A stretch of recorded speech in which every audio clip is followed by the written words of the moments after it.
Yes, చిరుగా చిరంజీవిగా తన మొదటి debut సినిమాతో మన అందరినీ పలకరించడానికి రాబోతున్నటువంటి మా కిక్కు యనమల గారిని మాట్లాడవలసిందిగా రిక్వెస్ట్ చేస్తున్నాం.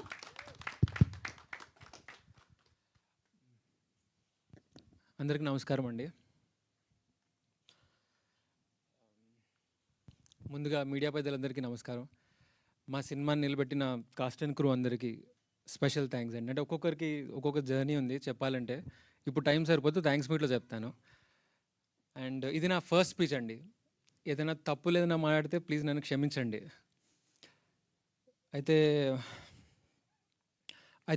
నేను కంప్లీట్ అవుట్ సైడర్ అండి. నాకు కనీసం ఒక లైట్ బాయ్ కూడా తెలీదు. నేను ఇండస్ట్రీకి రావచ్చు కదండి. నేనే మలయాళంలోనో తమిళంలో కాదు, తెలుగుని, పక్కా తెలుగుని. నేను ఇండస్ట్రీకి రావచ్చు కదా. అంటే మాది సింపుల్ మిడిల్ క్లాస్ ఫ్యామిలీ అండి.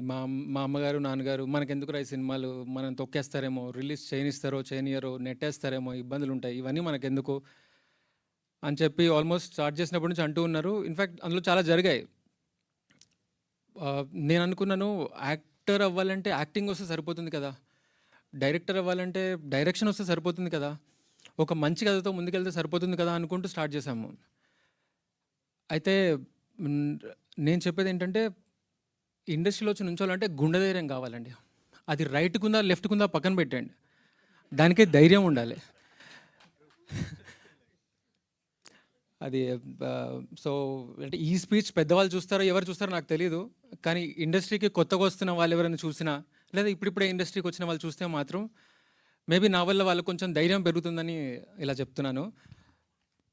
అయితే ఈ జర్నీలో నేను చాలామంది ప్రొడ్యూసర్స్ని వాళ్ళని కలవటం జరిగింది, కొన్ని తెలుసుకోవడానికి, కొన్ని నేర్చుకోవడానికి ఇలాంటి విషయాల్లో.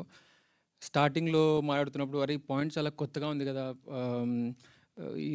ఈ లేయర్ బాగా టచ్ చేశారు కదా, ఇది సరిగ్గా హ్యాండిల్ చేస్తారో లేదో అని చెప్పేసి కొంచెం భయపడ్డారు. సరే ఓకే, ఆబ్వియస్గా ఉంటుంది కొత్త డైరెక్టర్ ఎలా చేస్తారో ఏంటో అనేసి.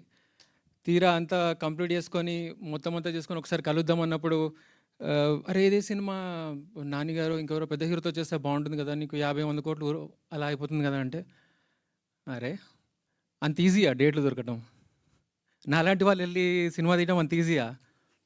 సరే, ఈ మొన్న ఒక ప్రొడ్యూసర్ అయితే మాడుతూ భయ్యా నువ్వు మలయాళం ఓడివో తమిళోడివో అయితే కొత్తోడు అయినా పర్లేదు, బస్ బాగా క్రియేట్ అవుతుంది అన్నారు. అరే ఇంకా బ్యాక్గ్రౌండ్ లేదని సపోర్ట్ చేయకుండా, కొత్తవాడని రిజెక్ట్ చేసి, మలయాళమోడో తమిళోడో అని చెప్పి కూడా కొత్తగా రిజెక్ట్ చేస్తుంటే ఇంకా ఎలా? ఏదో నేనింతే సినిమాలో తమిళ్ డైరెక్టర్ అయితే ఆపర్చునిటీ దొరికేసి అన్నట్టు ఇప్పుడు ఇలాంటివి కొత్త వినాల్సి వస్తుంది. సరే ఇవన్నీ పక్కన పెడితే కూడా అండి, నేను బాగా నమ్మేది ఏంటంటే అండి, ఆడియన్స్ పిచ్చ క్లియర్గా ఉన్నారు. మంచి కంటెంట్తో వస్తే కొత్తోడా పాతోడా స్టారా లేకపోతే ఇంకెవరోనా వేరే లాంగ్వేజా మనకు అర్థమవుతుందా అర్థం కదా, ఇవేది పట్టించుకోవట్లేదండి. పాత సినిమాల్లో కూడా యూట్యూబ్లోంచి తీసి మరి ఆర్కైవ్స్ అన్ని తీసి మరీ చూసి హిట్ చేస్తున్నారు ఇప్పుడు. సో మీరు చూసారు కదా, చాలా మంచి కంటెంట్తో వస్తున్నాము. సరే ఇంత మాట్లాడుతున్నాం కదా, నీ సినిమా ఎలా ఉంటుందని మీరు అనుకుంటే మాత్రం 100% ఇంత మంచి సినిమా తీశారు వీళ్ళు, కొత్త వాళ్ళు అయ్యుండి కూడా ఇంత బాగుంది, ఈ పాయింట్ని ఇంత బాగా రాసుకున్నారు, డైరెక్టర్ ఇంత బాగా హ్యాండిల్ చేశారు, ప్రతి ఒక్కరు పర్ఫార్మెన్స్ ఇంత బాగా చేశారా, టెక్నికల్గా ఇంత బాగా వర్క్ చేశారా అన్నట్టుగా ఈ మూవీ ఉంటుంది. నేను ముందుగా చెప్పినట్టు ఎవరైనా నొప్పించినట్టు ఏమైనా మాట్లాడుంటే మాత్రం నన్ను క్షమించండి. అయితే ఇలాంటి మంచి కాన్సెప్ట్స్తో మేము వస్తూనే ఉంటాము. నా పేరు కీకు యనమల, నేను ఇవాళ నుంచి కనిపిస్తూనే ఉంటాను. అందరికీ థ్యాంక్ యూ అండి. Thank you so much kick గారు.